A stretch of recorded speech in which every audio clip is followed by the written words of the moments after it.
ભારત વિકાસ પરિષદ પશ્ચિમ શાખા પાલનપુર દ્વારા ગુજરાતના સ્થાપના દિન નિમિત્તે છાસ વિતરણ કરવામાં આવી। ગુજરાત સ્થાપના દિન નિમિત્તે હર હંમેશ સેવાકીય પ્રવૃત્તિમાં અગ્રેસર રહેતી સેવાકીય સંસ્થા ભારત વિકાસ પરિષદ પશ્ચિમ શાખા પાલનપુર દ્વારા આવા ઉનાળાના ધૂમધકતા તાપની અને અસહનીય ગરમીમાં જાહેર જનતાને ગરમીથી રાહત થાય, શરીરમાં ઠંડક મળે તે માટે ઠંડી છાશનું આયોજન કરી છાશ વિતરણ કરવામાં આવી।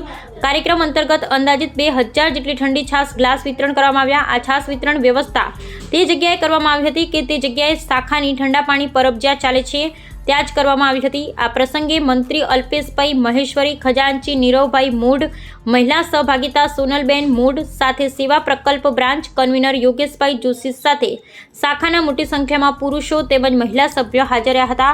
જાહેર જનતાએ ઠંડી છાશ પીને આવી કાળઝાળ ગરમીમાં ઠંડક અનુભવી હતી અને આ સંસ્થાના સેવા કાર્યને બિરદાવ્યું હતું।